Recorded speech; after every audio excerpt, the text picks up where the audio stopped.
வந்திருக்கும் இளம் சாதனையாளர்களுக்கும் அவங்களுடைய பெற்றோர்களுக்கும் தமிழக வெற்றி கழகத்தினுடைய தோழர்களுக்கும் என் நெஞ்சில் குடியிருக்கும்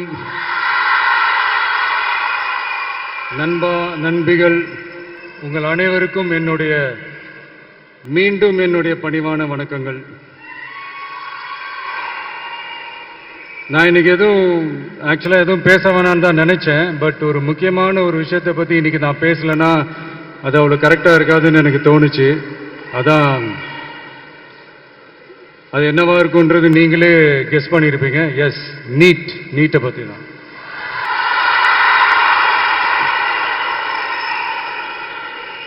இந்த நீட்ன்றது பார்த்தீங்கன்னா நம்ம தமிழ்நாட்டில் இருக்கிற மாணவ மாணவிகள், குறிப்பாக கிராமப்புறத்தில் இருக்கிற ஏழை எளிய பிற்படுத்தப்பட்ட, மிகவும் பிற்படுத்தப்பட்ட மற்றும் தாழ்த்தப்பட்ட வகுப்பினை சேர்ந்த இந்த மாணவ மாணவிகள் எல்லாருமே ரொம்பவும் பாதிக்கப்படுறாங்கன்றது தான் ஒரு சத்தியமான ஒரு உண்மை. இந்த நீட்டை பற்றி ஒரு பிரச்சனையாக நான் பார்க்கறது என்னன்னா, ஒன்று இந்த நீட் இந்த மாநில உரிமைகளுக்கு எதிரானதாக இருக்குது. நீங்கள் 1975க்கு முன்னாலே பார்த்தீங்கன்னா இந்த கல்வி மாநில பட்டியலில் தான் இருந்துச்சு. உங்க எல்லாருக்குமே தெரிஞ்ச ஒரு விஷயம்தான். அதுக்கப்புறமா தான் அது ஒன்றிய அரசு வந்ததுக்கப்புறம் அது பொது பட்டியலில் அது சேர்த்தாங்க. எனக்கு தெரிஞ்சு அதுதான் ஒரு முதல் பிரச்சனையாக ஒன்று ஸ்டார்ட் ஆச்சு. ரெண்டாவது பார்த்தீங்கன்னா, ஒரே நாடு, ஒரே பாடத்திட்டங்கள், ஒரே தேர்வு. இது பேசிக்காகவே அந்த கல்வி கற்கும் அந்த நோக்கத்திற்கே ஒரு எதிரான ஒரு விஷயமா நான் அதை பார்க்குறேன். ஒவ்வொரு மாநிலத்துக்கு ஏற்ற மாதிரி அந்த பாடத்திட்டங்கள் இருக்கணும். இது நான் மாநில உரிமைகளுக்காக மட்டுமே இதை நான் கேட்கல. நீங்கள் பார்த்தீங்கன்னா அந்த கல்வி முறையில் பல்வேறு கண்ணோட்டங்கள், பல்வேறு பார்வைகள், டிஃப்ரெண்ட் பெர்ஸ்பெக்டிவ்ஸ்னு ஒன்று சொல்லுவாங்க இல்லையா, அப்படி அதுக்கு ஒரு முக்கியத்துவம் கொடுக்குற ஒரு விஷயமா அது இருக்கணுன்றதான் என்னுடைய பார்வை. Diversity is a strength, it is not a weakness. பன்முகத்தன்மை அப்படிங்கிறது அது ஒரு பலமே தவிர பலவீனம்னு சொல்ல முடியாது. இதில் இன்னொரு முக்கியமான ஒரு விஷயம் என்னன்னா, மாநில மொழியில் படிச்சுட்டு, ஸ்டேட் சிலபஸில் படிச்சுட்டு, என்சிஇஆர்டி சிலபஸில் தேர்வு வச்சா அது எப்படிங்க? அதுவும் கிராமப்புறத்தில் இருக்கிற மாணவ மாணவிகள், அதுவும் அவங்களுடைய மருத்துவ படிப்புக்கு கொஞ்சம் யோசிச்சு பாருங்க, இது எவ்வளோ ஒரு கடினமான ஒரு விஷயம்னு.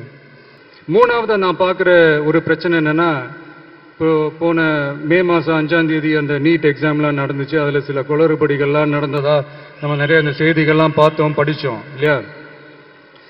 அதுக்கப்புறமே என்ன ஆயிடுச்சுன்னு பார்த்தீங்கன்னா, அந்த நீட் தேர்வுக்கு மேலே இருக்கிற அந்த நம்பகத்தன்மையை மக்கள் மத்தியில் சுத்தமாக போயிடுச்சு.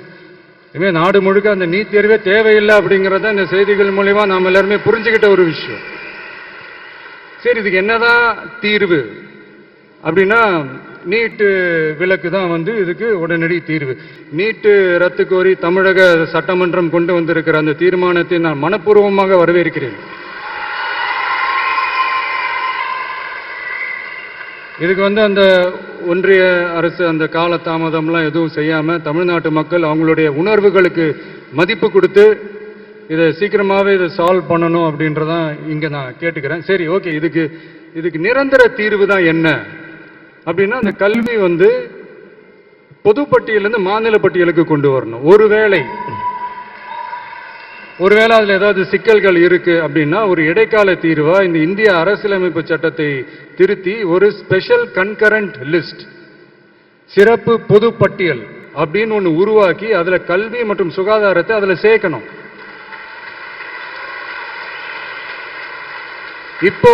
இப்போ இருக்கிற அந்த பொதுப்பட்டியல் என்ன ஒரு பிரச்சனை அப்படின்னா, நீங்க அந்த துறைகள்லாம் பார்த்தீங்கன்னா மாநில அரசுகளுக்கு என்னதான் அதுல அதிகாரம் இருந்தாலும் அது முழுக்க ஒன்றிய அரசினுடைய கட்டுப்பாட்டில் தான் இருக்கு. அதனால மாநில அரசுகளுக்கு அந்த முழு சுதந்திரத்தை அது தரப்பட வேண்டும் அப்படின்றதான் இங்க என்னுடைய தாழ்மையான ஒரு வேண்டுகோள். ஒன்றிய அரசு அவங்களுடைய கட்டுப்பாட்டில் இருக்கிற ஒரு சில இந்த மெடிக்கல் காலேஜஸ்லாம் இருக்குல்ல, எய்ம்ஸ், ஜிப்மர், பிஜிஐ, இந்த மாதிரி நிறுவனங்களுக்கு வேணா அவங்க அந்த நீட் எக்ஸாம் நடத்தணும்னா நடத்திக்கலாம். பட் இங்கே வந்து அந்த பிரச்சனை என்னன்னா, இது வந்து என்னுடைய ஒரு சஜஷன் தாங்க. இது நடக்குமா? உடனே நடக்காதுன்னு எனக்கு தெரியும். அப்படியே நடந்தாலும் அதை நடக்க விட மாட்டாங்கன்னு எனக்கு தெரியும். ஸோ அதனால் இந்த சந்தர்ப்பத்தில் என்னுடைய சஜஷனை வந்து உங்ககிட்ட அதை நான் பகிர்ந்துக்கணும்னு ஆசைப்பட்டேன். இதுதான் என்னுடைய தனிப்பட்ட ஒரு கருத்து நீட்டை பற்றி. ஸோ மற்றபடி வேறு ஒன்றும் இல்லை. வந்திருக்கிற என்னுடைய friends, learning is fun, education is celebration. ஜாலியாக படிங்க, ஸ்ட்ரெஸ் எல்லாம் எடுத்துக்காதீங்க. இந்த உலகம் ரொம்ப பெருசு, ரொம்ப ரொம்ப பெருசு. ஆப்பர்ச்சுனிட்டிஸ் அவ்வளோ இருக்கு, அவ்வளோ கொட்டி கிடக்கு. அதனால ஏதாவது ஒன்று ரெண்டு மிஸ் பண்ணாலும் எதுவும் ஃபீல் பண்ணிடாதீங்க. அப்படின்னா கடவுள் வந்து இன்னொரு ஒரு பெரிய ஆப்பர்ச்சுனிட்டி உங்களுக்காக வச்சுட்டு காத்துக்கிட்டு இருக்கிறாருன்னு அர்த்தம். அது என்னன்னு தேடி கண்டுபிடிங்க. கான்பிடண்டா இருங்க, நல்லதே நடக்கும். வெற்றி நிச்சயம், வெற்றி நிச்சயம்.